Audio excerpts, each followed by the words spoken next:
জয় ঠাকুর শ্রী শ্রী রামকৃষ্ণ। আমরা ঠাকুরের সঙ্গে বিদ্যাসাগর সাক্ষাৎকার 2টি পর্বে আলোচনা করেছি। আজ আমরা তৃতীয় পর্ব আলোচনা করব এই কথামৃত কথায়। আমরা আগের দিন যখন আলোচনা করছিলাম, ঠাকুর বললেন বিদ্যাসাগর, ঈশ্বরচন্দ্র বিদ্যাসাগর মহাশয়কে, তুমি তো নোনা জল নও, তুমি তো অবিদ্যার নও, যে বিদ্যার সাগর, তুমি তো ক্ষীর সমুদ্র। চলুন আজকে পরবর্তী অংশ শোনা যাক। বিদ্যাসাগর বললেন, তা বলতে পারেন বটে। বিদ্যাসাগর চুপ করিয়া রহিয়াছিলেন। ঠাকুর কথা কহিলেন, তোমার কর্ম সাত্ত্বিক কর্ম। সত্যের রজ, সত্যগুণ থেকে দয়া হয়। দয়ার জন্য যে কর্ম করা যায় সে রাজসিক কর্ম বটে, কিন্তু এ রজগুণে গুণ অর্থাৎ সত্যের রজগুণ, এতে দোষ নাই। শুকদেবাদি লোকশিক্ষার জন্য দয়া রেখেছিলেন। ঈশ্বর বিষয়ে শিক্ষা দেবার জন্য তুমি বিদ্যাদান অন্নদান করছো, এও ভালো। নিষ্কাম ভাবে করতে পারলেই এতে ভগবান লাভ হয়।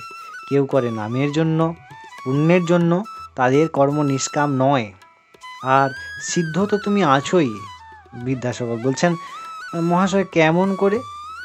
ঠাকুর বললেন, আলু পটল সিদ্ধ হলে তো নরম হয়, তা তুমি তো খুব নরম, তোমার অত দয়া। বিদ্যাসাগর বলছেন, কলাই বাটা সিদ্ধ তো শক্তই হয়। ঠাকুর বলছে, তুমি তা নও গো, শুধু পণ্ডিতগুলো দরকচা পড়া, না এদিক না ওদিক। শকুন খুব উঁচুতে ওঠে, তবে নজর ভাগারে। যারা শুধু পণ্ডিত, শুনতেই পণ্ডিত, কিন্তু তাদের কামিনী কাঞ্চনে আসক্তি শকুনের মতো পচা মরা খুঁজছে। আসক্তি অবিদ্যার সংসারে। দয়া, ভক্তি, বৈরাগ্য বিদ্যার ঐশ্বর্য। বিদ্যাসাগর চুপ করিয়া শুনিতেছেন। সকলেই এক দৃষ্টে আনন্দময় পুরুষকে দর্শন ও তাহার কথামৃত পান করিতেছেন।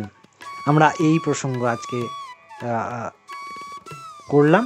পরবর্তী দিন আবার এর পরবর্তী প্রসঙ্গ জ্ঞানযোগ বা বেদান্ত বিচার, শ্রী শ্রী রামকৃষ্ণের অমৃতময়ী কথা আস্বাদন করব। আপনারা অনেক ভালো থাকবেন, আনন্দিত থাকবেন। জয় ঠাকুর শ্রী শ্রী রামকৃষ্ণ।